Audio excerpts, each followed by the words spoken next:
Hello friends, I am Dr. NAVNEET KAUR from Department of Electronics and Communication Engineering, Sagar Institute of Research and Technology College.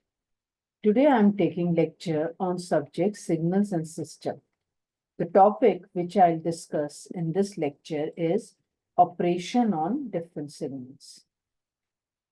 In my previous lecture, I have already discussed about the definition of the signal and the different types of signals and its examples. Now, in this lecture, I'll discuss the effect of different operations which can be performed on signals. First operation, which is normally used in the analysis of the signal, is the time shifting of the signal. Time shifting, it maps the input signal to the output signal given by yt is equal to xt minus b. Here yt is the resultant signal which is obtained after shifting. It is dependent on the variable time t. X is the original signal which is shifted by a real number b. Now, such a transformation shift the signal either to the left or to the right along the time axis, which depends on the value of the b. If b is greater than 0, then y is shifted to the right by magnitude b relative to x. It is also called time delayed signal. Similarly, if b is less than 0, then y is shifted to the left by magnitude b relative to x and is called time advanced signal. Now here we can see the time shifting with the help of an example. Say I have some original signal xt which is shown in the triangular form. It is centered on t is equal to 0. Now, if I want to obtain another signal which is given by xt minus 1, that means I want to delay this signal xt by 1 unit. Now here, delay means that I will shift the signal towards the right along the time axis by 1 unit because here the value of b is 1. So, this signal was initially centered at t is equal to 0. Now it will be centered at t is equal to 1. That means the signal is shifted along the t-axis by 1 unit. Now here, this will be the resultant signal, which is delayed by 1 unit. Similarly, if I want to obtain another signal, which is xt plus 1, here we can see that b is equal to minus 1 because I can write it as t minus of minus 1. That means b is equal to minus 1. So if b is equal to minus 1, I will shift the original signal xt towards the left by 1 unit. So here I will get a signal which will be now centered at t is equal to minus 1. So I'll get the time advanced version of my original signal xt. Similarly, if I'll have b as say 2, the signal will be shifted along the t-axis by 2 units towards the right if it is delayed. And if it is advanced, then it will be shifted towards the left by 2 units. Now, another operation which can be performed on signal is the time reversal of signal. Time reversal is also known as reflection, or it is also known as folding. It maps the input signal x to the output signal given by yt is equal to x of minus t. That means the signal, if it was initially having value at t is equal to 1, the new signal will have value, same value at t is equal to minus 1. Say I'll put t is equal to 1 here. So y1 is equal to x of minus 1. That means y will have value at t is equal to 1, which is same as which signal x was having at t is equal to minus 1. So here I will get the mirror image of the signal x of t in my new signal yt. So the output signal is a reflection of the input signal about the y-axis t is equal to 0. Now, This I can explain with the help of an example. Say I have a signal xt which is shown here.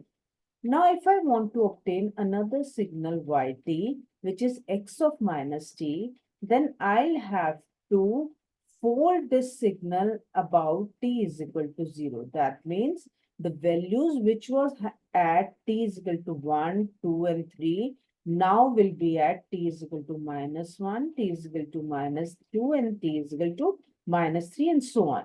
Similarly, the values which was at t is equal to negative values, now same values will be at t is equal to positive value. Minus 1 value will be reflected at t is equal to 1. Similarly, minus t is equal to minus 2 value will be seen at t is equal to 2 and so on. That means I'll get the mirror image of the signal xt.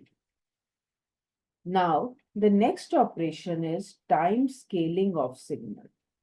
Time scaling is also known as time compression or time expansion, which will map the input signal to the output signal yt is equal to x of at, where a is a positive real number.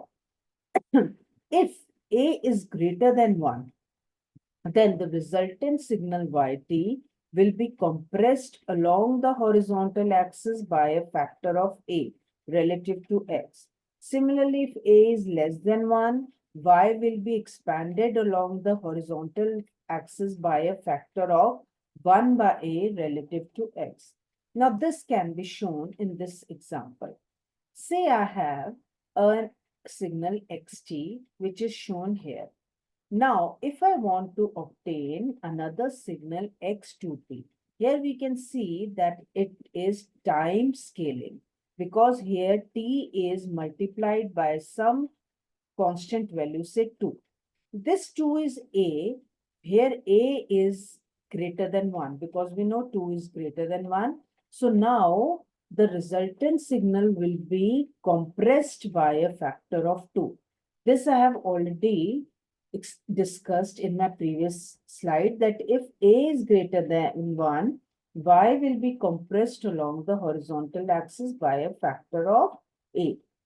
Now, this signal will now be compressed by a factor of 2. That means the value which was at t is equal to 0 will remain at t is equal to 0, whereas the value which was at t is equal to minus 1 will now at t is equal to minus half. And t is equal to 1 value will be reflected at t is equal to half. So here we can see the shape of the signal is same, but now the signal is compressed by a factor of 2. Similarly, if I want to obtain another time scale signal, say xt by 2, here I can see that a is equal to 1 by 2, and we know half is less than 1. So if a is less than 1, then the signal will be time expanded by a factor of half. That means this value which was at t is equal to minus 1 will now be at t is equal to minus 2. With the value which was at t is equal to minus half will now be at t is equal to minus 1. Similarly, the value which was at t is equal to 1 will now be at t is equal to 2, and the value which was at t is equal to half, and now it will be at t is equal to 1. So here we can see that this is the expanded version of this original signal, which is expanded by a factor half. Now, similarly, if I'll have x3t, then I will compress this signal by a factor of 3. And here if I'll xt by 3, then I'll expand the signal. That means this value will be now at minus 3 and this value will be at 3. Now, there is one more example for time scaling. Say I have this signal yt, which is from 0 to 3, and the amplitude of the signal is 2. Now, if I want to obtain another signal wt, which is y3t, now here a is equal to 3, which is greater than 1. So the signal will be compressed by a factor of 3. So the value which was at t is equal to 3 will now be at t is equal to 1. So there is no change in the amplitude, only there will be a time compression. Similarly, if I want to obtain a by t by 3, that means a is equal to 1 by 3, which is greater than 1.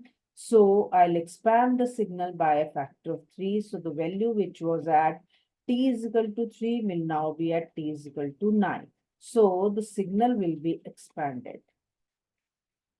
Now the next operation is amplitude scaling.